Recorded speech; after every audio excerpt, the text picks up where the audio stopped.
Surat police commissioner Ajaykumar તોમરના જણાવ્યા અનુસાર Surat PCB અને એસઓજીની ટીમે સંયુક્ત બાતમીના આધારે જુદા જુદા વિસ્તારોમાં છાપો માર્યો હતો, જ્યાંથી કુલ 9 બાંગ્લાદેશીઓને ઝડપી પાડવામાં આવ્યા હતા, જેમાં મુખ્ય આરોપી મોહમ્મદ હારૂન રશીદ, મોહમ્મદ હદીમ મંસૂર બકર મોલ્લા, સિયાન મોહમ્મદ મનન ખલીફા, શર્મીન ખાનન ઇનાયત શેખ, મોહમ્મદ ફારૂક હુસૈન, મોહમ્મદ હમીદુલ્લી,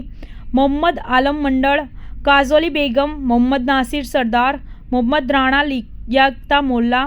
બહાદુર રફીક ખાનની ધરપકડ કરવામાં આવી હતી। આરોપીઓની પૂછપરછમાં જાણવા મળ્યું કે પોતે બાંગ્લાદેશી હોવાની ઓળખ છુપાવવા માટે બનાવટી ભારતીય Aadhaar card, PAN card, election card સહિતના પુરાવા બનાવી ભારતમાં ગેરકાયદેસર રીતે ઘૂસણખોરી કરી હતી। બોગસ ડોક્યુમેન્ટના આધારે આરોપીઓને ભારતમાં ઘૂસણખોરી કરવા માટે આકાશ સંજય માનકર દ્વારા મદદ કરવામાં આવી હતી।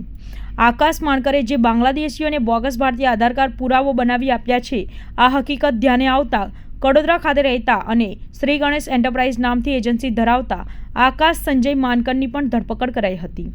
વધુમાં પોલીસ કમિશનર અજયકુમાર તોમરે જણાવ્યું હતું કે આ સમગ્ર કેસમાં મુખ્ય આરોપી મોહમ્મદ હારૂન નૂર રશીદ છે, જે સુરત ખાતે મહિલાઓ પાસે સ્પાની યાર્ડમાં દેહ વેપારનો ધંધો કરાવે છે। જે આરોપી પોતાના વતનના ગામની આસપાસ રહેલા આર્થિક રીતે નબળા વર્ગની મહિલાઓ અને યુવતીઓને વધુ પગાર આપવાની લાલચ આપી બાંગ્લાદેશના સાતખીરા અને જોશેર જિલ્લાના પ્રતિબંધિત બોર્ડરથી પશ્ચિમ બંગાળ બેનગૌથી ભારતમાં ગેરકાયદેસર રીતે ઘૂસણખોરી કરાવી ત્યારબાદ ટ્રેન અથવા પ્લેન મારફતે સુરત લઈ આવે છે, જ્યાં સુરત લઈ આવ્યા બાદ શહેર જિલ્લાની આસપાસના વિસ્તારમાં દેહ વેપારનો ધંધો કરતા લોકોનો સંપર્ક કરી મહિલાઓ અને યુવતીઓને દેહ વિક્રય ધંધામાં ધકેલી દેવામાં આવી હતી। સુરત પોલીસ કમિશનર અજયકુમાર તોમરે જણાવ્યું કે માસ્ટર માઇન્ડ આરોપી મોહમ્મદ હારૂન નૂર રશીદ બનાવટી ડોક્યુમેન્ટના આધારે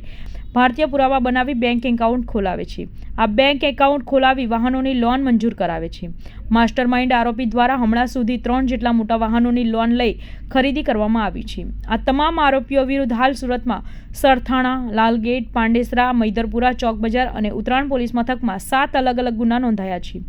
જેથી વધુ તપાસ સુરત શહેર એસઓજી દ્વારા હાથ ધરવામાં આવી છે। આમ બનાવટી પુરાવાના આધારે ભારતમાં ઘૂસણખોરી કરતા અને બાંગ્લાદેશીથી ચાલતા માનવ તસ્કરીનો રેકેટનો પર્દાફાશ કરવામાં આવ્યો છે, જેમાં સુરત શહેર એસઓજી અને પીસીબી ટીમે મોટી સફળતા મળી છે। આ કેસમાં આગામી દિવસોમાં નવા ખુલાસા થવાની શક્યતા રહેલી છે। સુરત શહેરમાં ઘણા બધા લોકો ભારતના જુદા જુદા રાજ્યોમાંથી વેપાર ધંધા અને મજૂરી અને રોજીરોટી માટે આવતા હોય છે, પણ એવામાં જ એસઓજી અને પીસીબીની ટીમે એક એવા નેટવર્ક પકડ્યા છે જેમાં બાંગ્લાદેશી લોકોને ગેરકાયદેસર રીતે ઇન્ડિયામાં લાવી અને ખોટા દસ્તાવેજો એટલે બનાવટી દસ્તાવેજો મારફતે એના આધાર કાર્ડ પણ ફોટોશોપ વડે બનાવવાનો અને ઇન્ડિયામાં સેટલ કરાવવાની એક ગેંગ પકડવામાં આવી છે, જે બાંગ્લાદેશી હોવા છતાં પોતાની જાતને ભારતીય નાગરિક તરીકે પુરવાર કરતા રહ્યા છે। એવા મોહમ્મદ હારૂન રશીદ, જે મુખ્ય માણસ છે, મોહમ્મદ હારૂન રશીદ, મોહમ્મદ હમીદ, આ જિલ્લો મેમનસિંહ બાંગ્લાદેશનો રહેવાસી છે, અને એક ઇન્ડિયાનો માણસ છે જે કડોદરા વિસ્તારમાં રહે છે, એનું નામ છે આકાશભાઈ સંજયભાઈ માનકર। આ Shri Ganesh enterprise Aradhana dream gate number 3-4 Jolva ગામ કડોદરા ખાતે રહે છે, અને આ આકાશ સંજયભાઈ માનકરે PAN card, election card, driving licence વગેરે બનાવટી ભારતીય ડોક્યુમેન્ટ ફોટોશોપ એપ્લિકેશન વડે બનાવીને આ લોકોને આપતા હતા। હારૂન રશીદ ને એના સાથેના જે કુલ 9 માણસો પકડાના છે, આ તમામ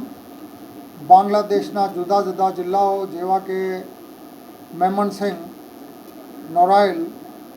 જોયપુર હાટ અને બારિશાલ, આ તમામ જિલ્લાઓના આ લોકો રહેવાસી છે। ત્યાંથી મહિલાઓને પણ સાથે લઈને આવતા હતા, કેમ કે આ 9માંથી 3 મહિલાઓ છે, અને આ મહિલાઓને ત્યાંથી પ્રલોભન બતાવીને અહીં લઈને આવતા હતા અને એને સ્પા અને દેહ વિક્રયના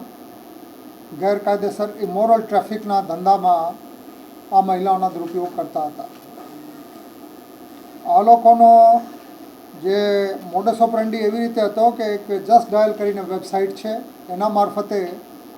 સ્પા અને ટેરા આત્મા નામના નામથી આ ગ્રાહકોને આકર્ષીને આ લોકોને જુદા જુદા હોટલમાં લઈ જઈને આ ગેરકાયદેસર ધંધા કરતા હતા, ઇમોરલ ટ્રાફિકના દેહ વેપારના. આ તમામને પકડવામાં એસઓજી અને પીસીબીની ટીમને સફળતા મળેલ છે. આ લોકોના પાસેથી 9 મોબાઈલ ફોન, ભારતીય આધાર કાર્ડની જે ખોટી રીતે બનાવેલું ફોર્સ્ડ આધાર છે એવા 11 કોપી, ભારતીય પેન કાર્ડની કોપી 8, બાંગ્લાદેશનું નેશનલ આઈ કાર્ડની લેમિનેશન કોપી 8, ભારતીય ડ્રાઇવિંગ લાઇસન્સની લેમિનેશન કોપી 1, આરસી બુક 3, અલગ અલગ બેંકના ડેબિટ કાર્ડ 5, સ્પાઇસ જેટ ફ્લાઇટનો બોર્ડિંગ પાસ 1 અને આ પ્રકારે જુદા જુદા ડોક્યુમેન્ટ એની પાસેથી રિકવર કરવામાં આવ્યા છે. સાથે સાથે બાંગ્લાદેશની કરન્સી ટકાની કુલ 26 નોટ, જેની કુલ ટકા 4,920 થાય છે. આ તમામ વસ્તુઓ કબજે લેવામાં આવી છે. એવી રીતે 7 કુલ ગુના આ આરોપીઓ વિરુદ્ધમાં રજીસ્ટર કરવામાં આવ્યા છે, જેમાં એક સરથાણામાં, લાલગેટમાં, પાંડેસરામાં, મૈદરપુરામાં, ચોક બજારમાં અને ઉત્તરાયણ પોલીસ સ્ટેશનમાં ગુનાઓ છે, જે ખોટા દસ્તાવેજો બનાવવાના, એટલે 465, 467, 468, 471 અને ઇન્ડિયન પાસપોર્ટ એક્ટ સને 1967ની કલમ 12(1)(b) મુજબ પાસપોર્ટ રૂલ્સ અને 1950ના એન્ટ્રી ઇન્ટુ ઇન્ડિયાની કલમ 3 અને 6 મુજબના ગુનાઓ દાખલ કરાવવામાં આવ્યા છે. એવી રીતે કુલ 7 ગુના રજીસ્ટર થયા છે અને આગળની તપાસ પોલીસ દ્વારા હાથ ધરવામાં આવી છે.